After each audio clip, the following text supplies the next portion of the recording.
Rusty Quill presents The Magnus Archives.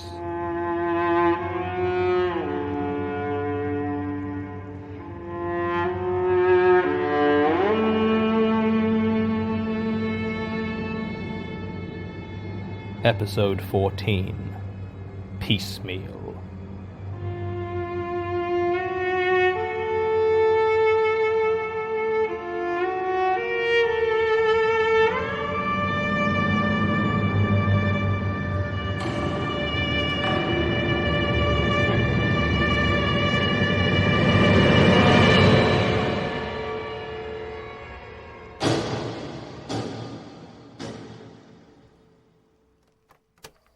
Statement of Lee Rentoul on the murder of his associate Paul Noriga.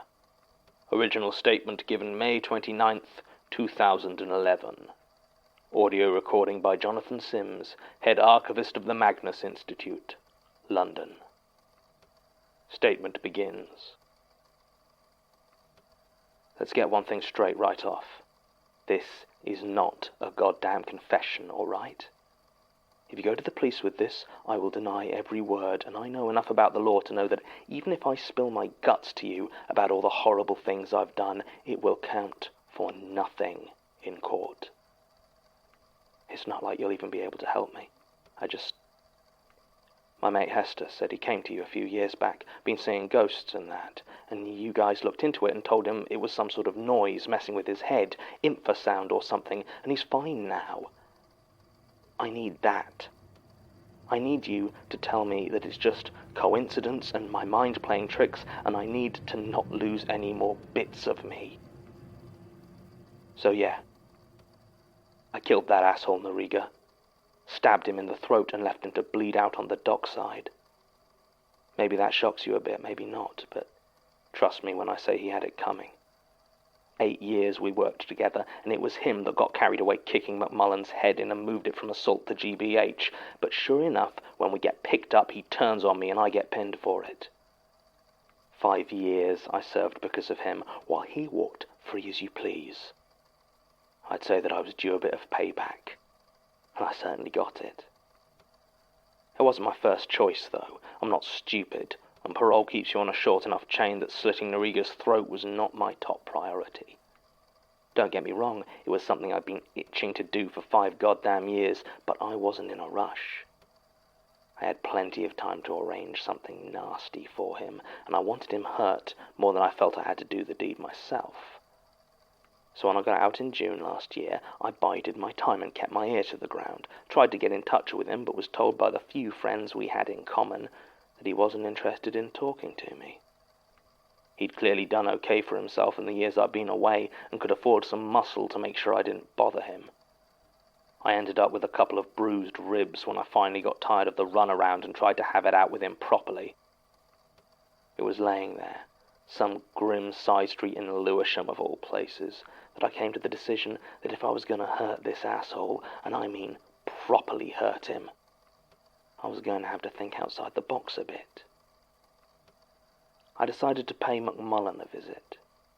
Before Noriga had gone to work on him, Toby McMullen was just some street punk. These days he was just a street punk who had trouble turning his neck. I've met plenty of born losers in my time. I mean, it's kind of a given in this business, but I've never met someone so intent on being a screw-up as McMullen. When I saw him, he was high as a kite and barely knew I was there, but you bet his eyes lit up when I mentioned Paul Noriga. It took hours to get anything useful out of that waste of skin, but eventually I pieced together his side of this sorry tale.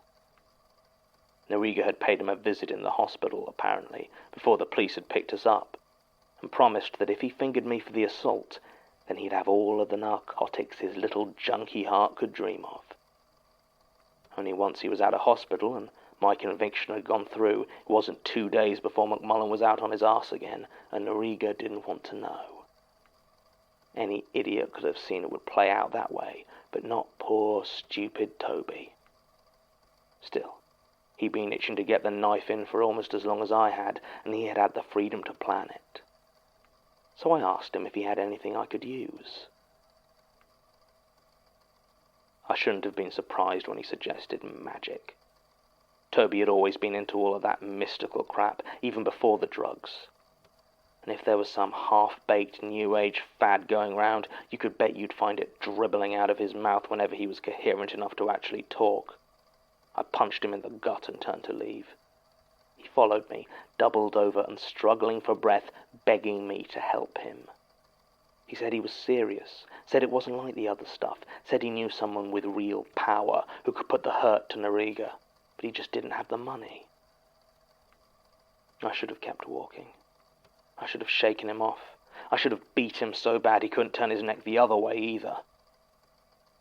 But I didn't.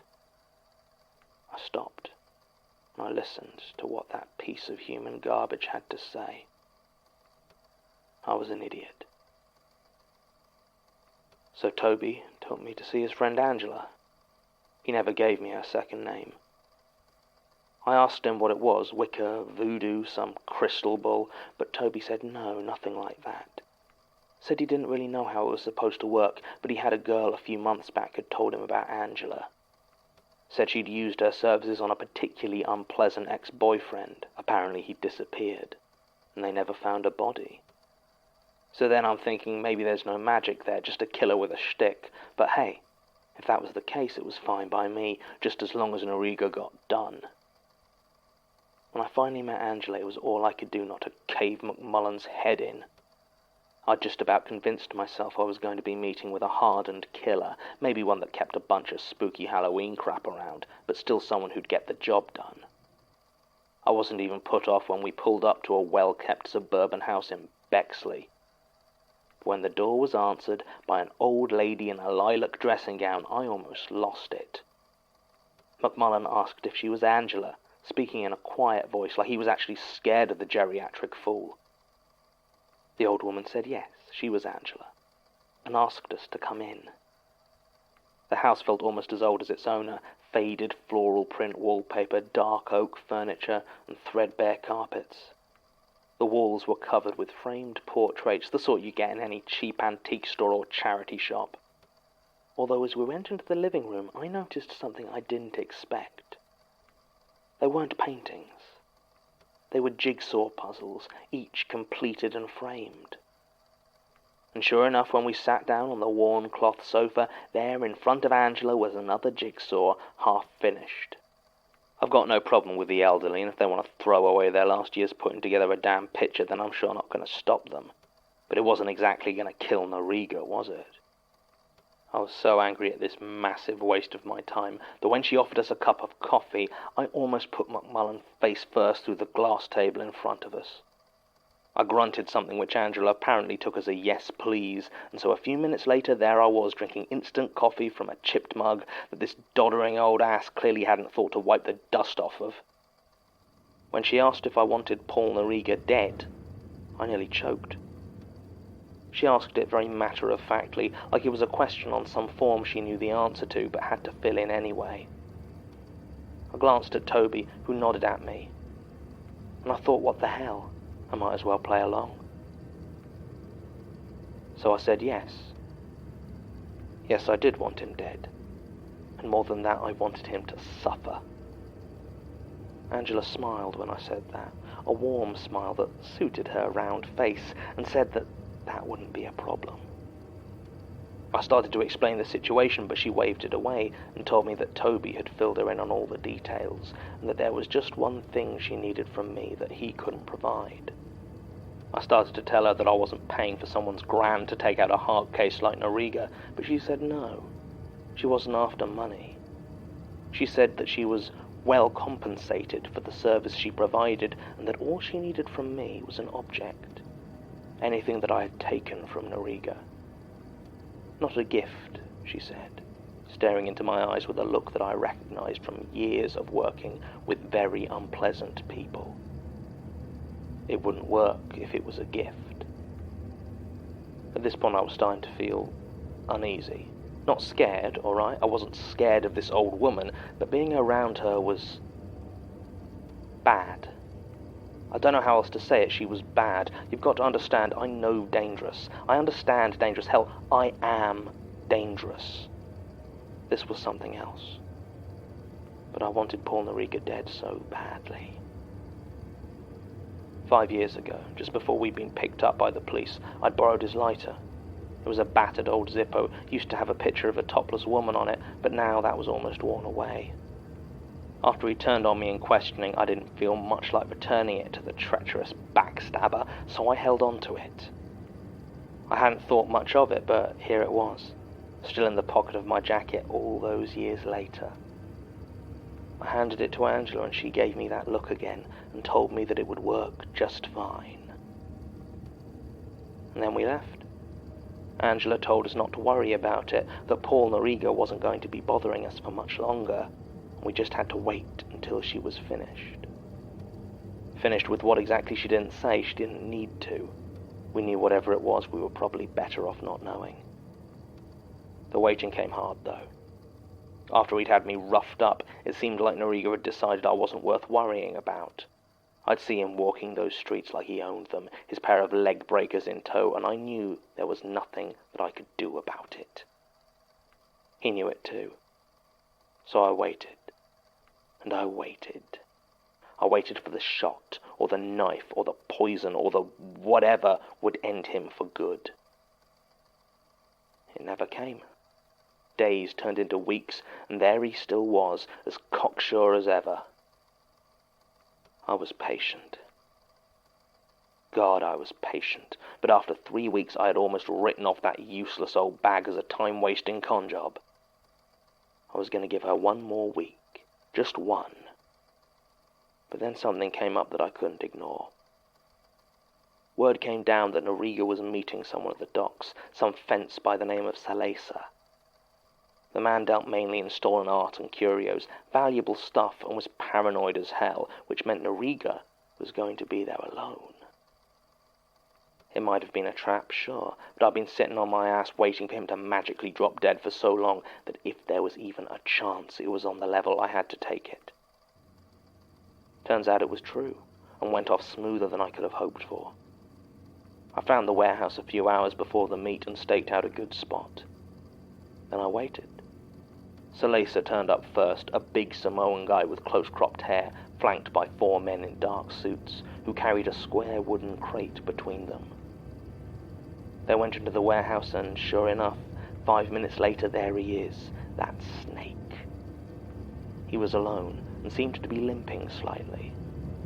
He headed inside through the same door, leaving it unlocked. Perfect. There was no point me going in yet. I wasn't keen to get my head kicked in by Salesa's goons, so I just watched, my hand gripping the hilt of a combat knife I bought at an army surplus store I know is happy to sell off the books.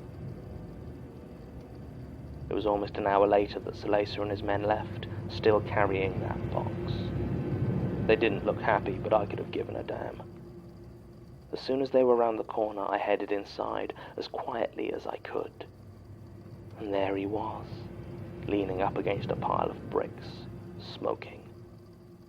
I started to move towards him, but as I got near, he must have heard me and turned around. He started to say something about reconsidering and lowering the price, when he realized I was not Salesa.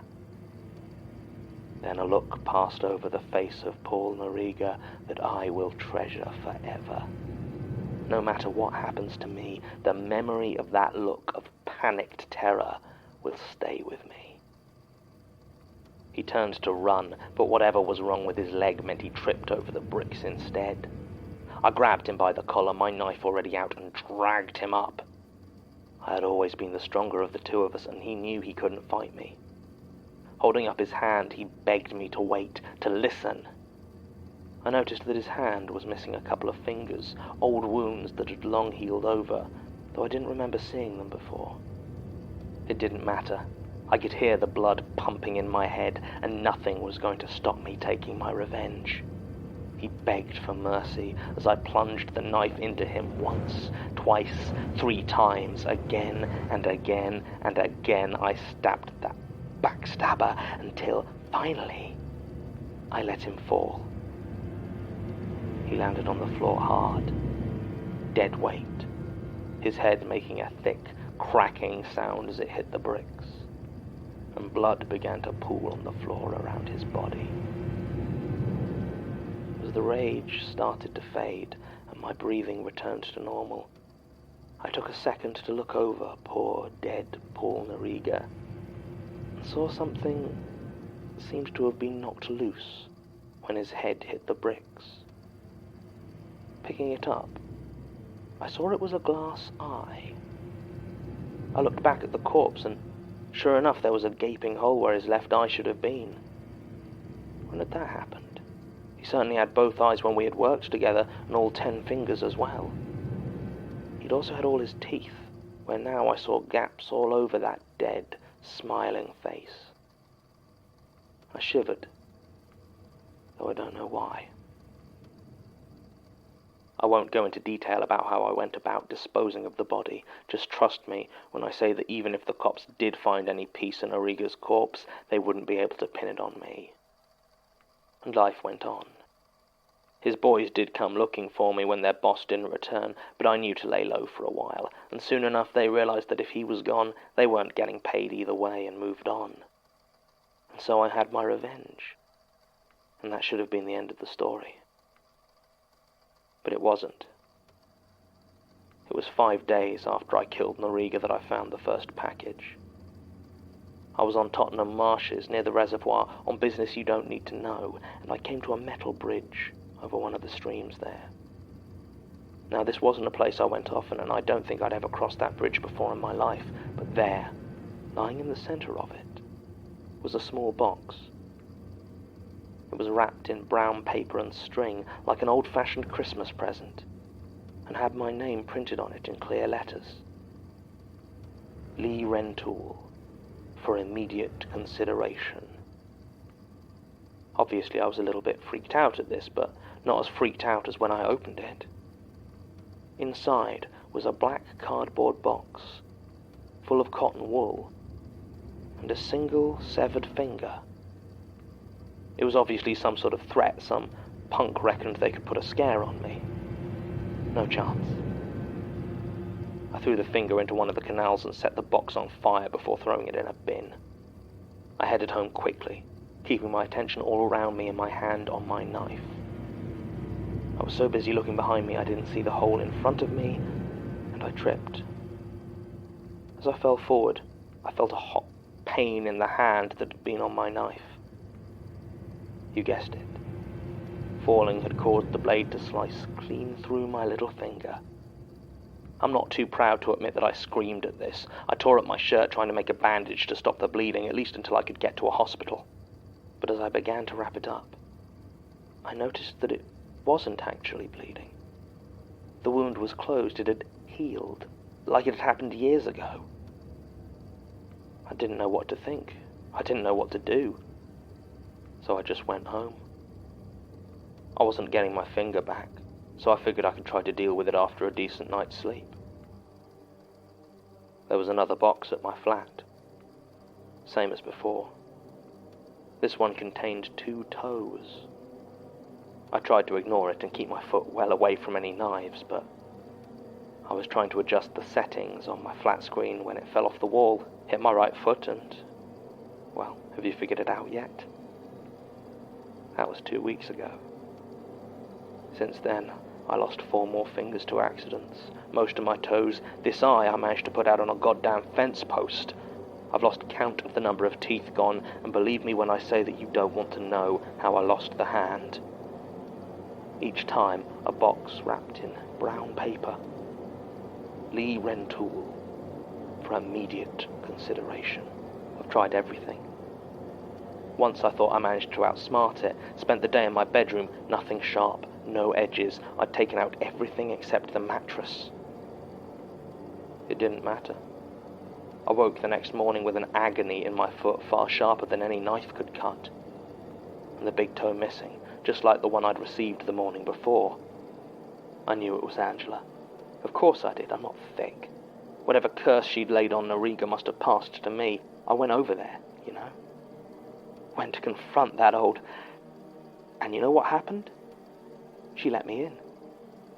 She was nice, civil, offered me another cup of coffee. I told her where to stick it. Demanded, asked, begged her to stop whatever was happening to me. You know what she did? She shrugged.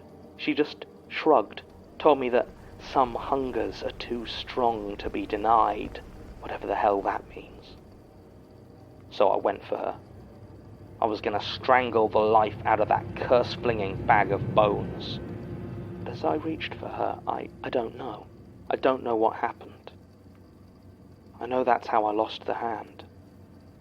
I know I chewed it off.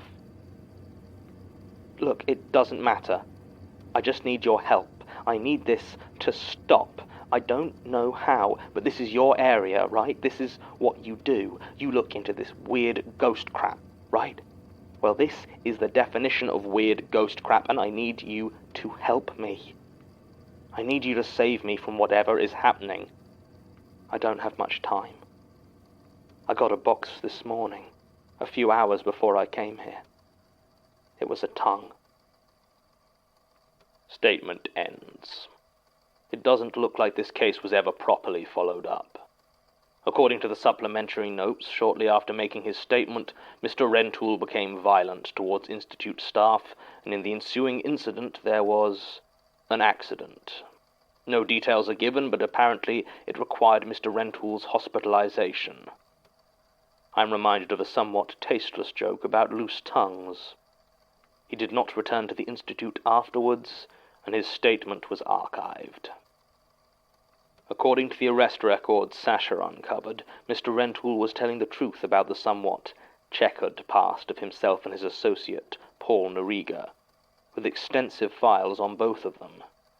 The last listed interaction between the police and Mr. Noriga is 2 months before Mr. Rentoul's statement, and since then no sign can be found of him in police records, or indeed anywhere else. I sent Martin to look into this Angela character. Not that I want him to get chopped up, of course, but someone had to. Apparently he spent 3 days looking into every woman named Angela in Bexley over the age of 50. He could not find anyone that matches the admittedly vague description given here, though he informs me that he had some very pleasant chats about jigsaws. Useless ass. Tim has done his best to try and hunt down Mr. Rentoul and see if we can contact him for a follow-up interview or evaluation, but it looks like he disappeared shortly after making this statement. We were able to find his old landlord, though, who said that Mr. Rentoul vanished in early April of 2011, leaving many unpaid bills and no forwarding address. He said that when he had gone to clear out the flat, he'd been surprised to find that there was no furniture left. All that remained, he said, were hundreds and hundreds of small cardboard boxes. Recording ends.